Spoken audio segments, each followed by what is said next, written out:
Bismillah ar-Rahman ar-Rahim. Welcome to a new episode of Azatur Book Club, ABC Azatur Book Club from Al Ma'moon Primary School, Kifan, Kuwait City. Our book for today is a lovely book written by Byron Katie. And this lovely writer has only one and simple but profound prayer. God, spare me from the desire for love, approval, and appreciation. As usual, we have this lovely 6-page PDF as a gift from my friend Brian Johnson, and we have this lovely mind map with lovely drawings by my little daughter Hala. The interesting thing about this book, Loving What Is the writer always gives us a wonderful images, a wonderful statements inside this lovely book, which is packed with great ideas. I love the first idea, which is whose business are you in? Katie gives us 3 kinds of business: mine, yours, God's. So we have to determine whose business are you in? Mine, yours, God's. The second image is when you argue with what is, and what is simply the reality. To argue with what is like teaching a cat how to bark. It's impossible. So again, to argue with reality, it's insane, not Hussein. It's insane to argue with reality. Why? Because you are going to lose only 100% of the time. So accept it, embrace it as if you have chosen it. If you have a clear mind, so what is what you have. Amazing, very big. And it has a wonderful philosophical statement inside the book. I am not myself. You are not yourself. We are not ours. We are the is. Very big, very powerful. And also, she asked us, do you have a carpenter's level? So we are not plumbers. What for? The carpenter's level. We should have this carpenter's level to keep our minds in balance. So remember the carpenter's balance? It has a little bubble in the middle.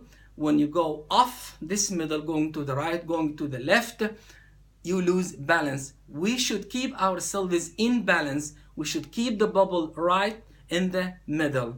So we always should and shouldn't on ourselves. When we say, I should do this, I shouldn't do this, why me, my car shouldn't be broken, and so on. We all know this stuff. So we lose the balance. And she gave us also a wonderful image and metaphor of the lint on the projector's lens.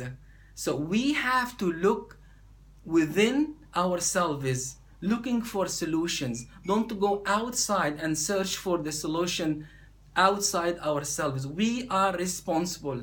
We are able to respond. We have choices. So when we want to clean the screen, first of all, we have to clean the lens. We have to clean ourselves. Look inside for solutions, not outside. All the time we are rubbing, we are scratching our friends, our families, our bosses, whatever. So we have to clean ourselves to get out from always blaming and shaming others. We have to look from inside ourselves. So we have to clean our own lenses, not the screen. The screen is blank, is fair.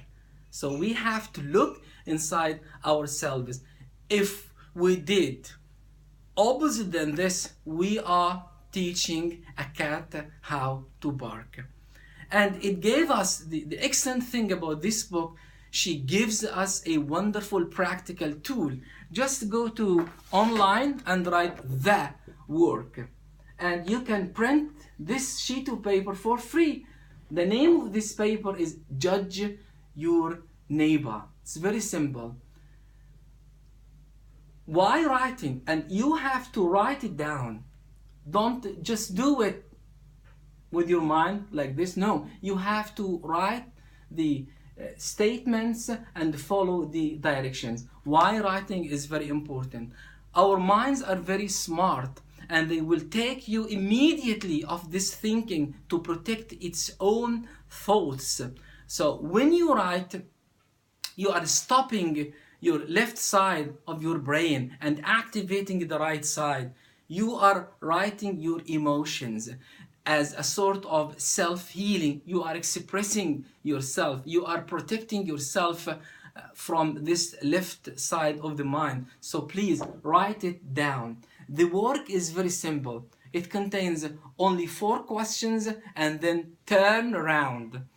So the first question or the first statement, the second statement, whatever, just write it. You are free to write whatever you want. This is your own work. This is yours. You can edit it, you can keep it, you can delete it. This is yours. So any statement, we are teachers and we are teaching the first grade. And the first statement for me may be the textbook of grade 1 is stupid.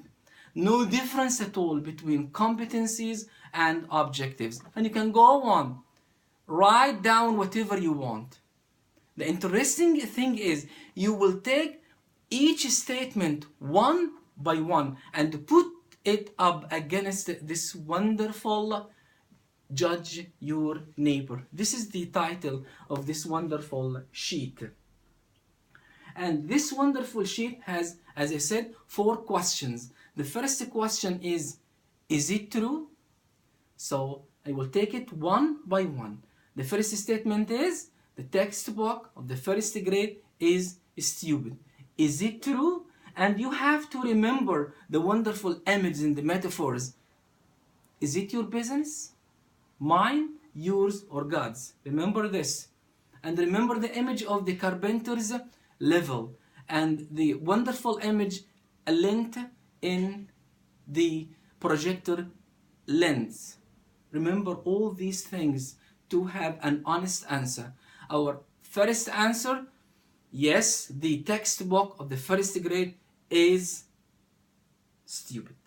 The second question, according to Byron Katie, is, are you absolutely sure that the textbook of the first grade is stupid? Yes, I am sure. But here you have to give examples. You have to give a proof or proofs to support your statement that the textbook of the first grade is stupid. Yes, you can say that I can finish it in a week. I am not a planner, so I cannot give any more materials. That's enough. We are not teaching English as a first language. This is a foreign language, and you can go on and on and on and on.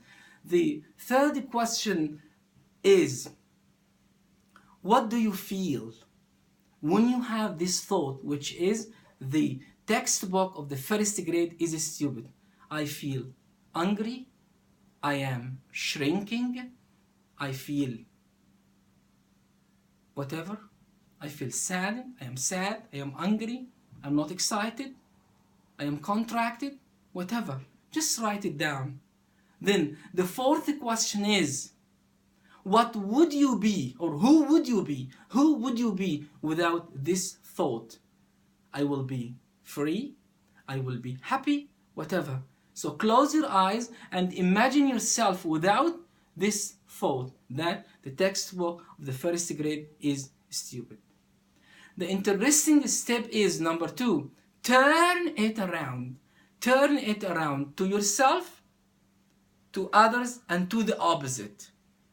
Our first statement is the textbook of the first grade is stupid. The first turnaround is I am stupid. And you have to give us at least three examples. Why are you stupid? I am stupid because the textbook is wonderful. This is the freedom we were searching for. It gives us the freedom to give our students extra materials. We have the freedom to have a plan according to the competencies, according to the standards, according to the three main topics of the first grade: myself, my family, my school. So I can use whatever I want to support reaching the standards according to the competencies, and so on. You can go and go on and on and on and on. So the second turn around, maybe the textbook is smart, because it gives us again the freedom to choose, to supplement it, to be free inside the classroom, to be students. We are not teachers now, we are teachers and students. We have to study more and more and grow in order to be able to be competent teachers to teach the students. Believe me, after doing the workout, this is lovely, this is fantastic. Just do it, just Google it, the work by Byron Katie. So don't be insane and argue with reality. You have to set your compassionate alarm clock. Don't teach a dog how to bark. Remember the carpenter's level, and we should have this balance.